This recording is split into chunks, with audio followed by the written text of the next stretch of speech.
St. Paul said that the laborer is worthy of his hire. And I, as a philosopher, mere philosopher, dealing in higher things, always insist that I be paid for my work. And I get the highest fee I can get. And people say, well, you're just out for money. I say, that's none of your business. Because I give most of it away. My own needs being extremely simple. Although I enjoy good food, I don't even own a television set. And, it's a very simple life, but I've got enough, and enough is as good as a feast. You see, a lot of people don't feel happy unless they have another thing beyond money, which is called status. And status, to a very large extent in our economy, consists in conspicuous consumption. In having this thing, that thing, and the other thing, in having a swimming pool, a Ferrari, a certain kind of clothes, and a certain kind of house with an enormous round-style picture window, and so on and so on and so on. And we think we need all that because we've been persuaded by a certain kind of propaganda that that's how we ought to live. Because we haven't asked ourselves whether that was what we really wanted. When you set goals, when you have an intention on something that you want to change about your life, your brain helps you. What it does is it opens up a checklist, and then your brain goes to work trying to remind you of that intention that you set. And it's really important to develop the skill, and I say that word purposefully, the skill of knowing how to hear that inner wisdom and that intention kicking in and leaning into it quickly. So for me, my brain saying, that's it, right there. Move as fast as a rocket, Mel. But one of the main reasons that people don't get what they want is because they don't actually figure out what it is. And the probability that you're going to get what would be good for you, let's say, which would even be better than what you want, right? Because, you might be wrong about what you want easily. But maybe you could get what would really be good for you. Well, why don't you? Well, because you don't try.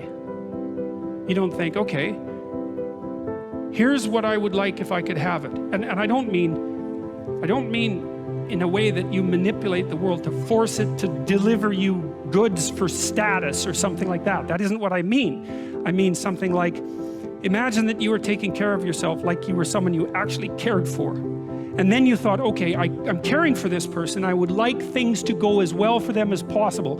What would their life have to be like in order for that to be the case? Well, people don't do that. They don't sit down and think, all right, let's figure it out. You've got a life. It's hard, obviously. It's like 3 years from now, you can have what you need. You got to be careful about it. You can't have everything. I wanted to change my life. And I think most people that are miserable or that are really like dying to be great and dying to have more, we want to change. We want to live a better life. We want to create more for our families. We want to be happier. The desire is there. Again, it's about how do you go from knowledge to actions. Part of the reason that people fail is because they don't ever set up the criteria for success.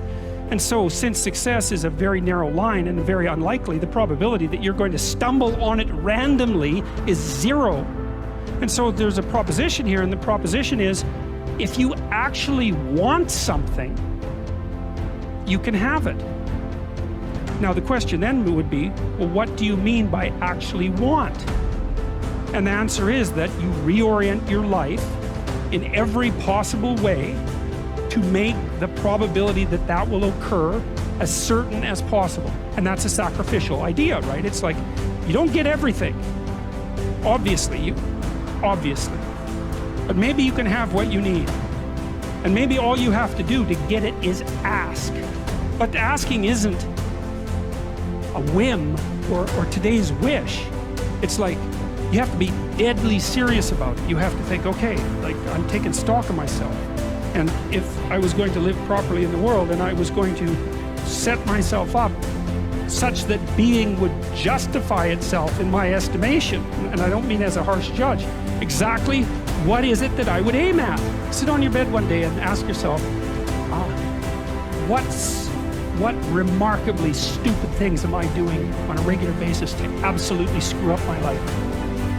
And if you actually ask that question, but you have to want to know the answer, right? Because that's actually what asking the question means. It doesn't mean just mouthing the words. It means you have to decide that you want to know. In life, in any situation, whether you're talking about growing your company, growing your bank account, getting in a relationship, getting out of a relationship, getting something done at the school system that your kids are going to on behalf of your kids, whatever it is that you're up to in life, this is the only question that you need to ask yourself. Well, what is it that I want? Because the truth of the matter is, if you can answer that, you can have it.